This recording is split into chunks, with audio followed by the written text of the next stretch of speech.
শুভ্র কাশফুল, শিউলি আর সাদা মেঘে ঢাকা নীল আকাশে এসেছে শরৎ। ঋতুর এই সৌন্দর্যকে ঘিরে বর্ণিল আয়োজনে অনুষ্ঠিত হল শরৎ উৎসব ১৪৩২। কবিতা, গান ও নৃত্যের সমন্বয়ে সাজানো হয় এই উৎসব। শুক্রবার বিকেলে ঢাকা বিশ্ববিদ্যালয়ের বকুলতলায় মিলিত হয় শরতের রূপ, রস আর রং। ষড়ঋতু উদযাপন জাতীয় পর্ষদ এর আয়োজনে শরৎ উৎসব রূপ নেয় কবিতা, গান, নৃত্য ও কথামালার এক মহামিলনে।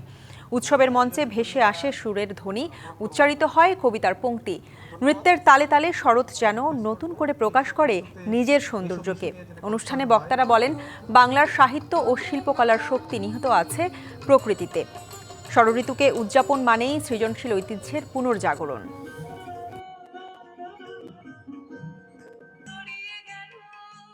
আমরা ওই কবিতা, গান, নৃত্য ইত্যাদির মধ্য দিয়ে আমরা ওই শরতের কোমলতা, বেলবতা ইত্যাদি উপলব্ধি করার চেষ্টা করবো, যেন আমরা আমাদের যে প্রকৃতি আছে শহরে সেটার দিকে আমরা তাকাতে পারি।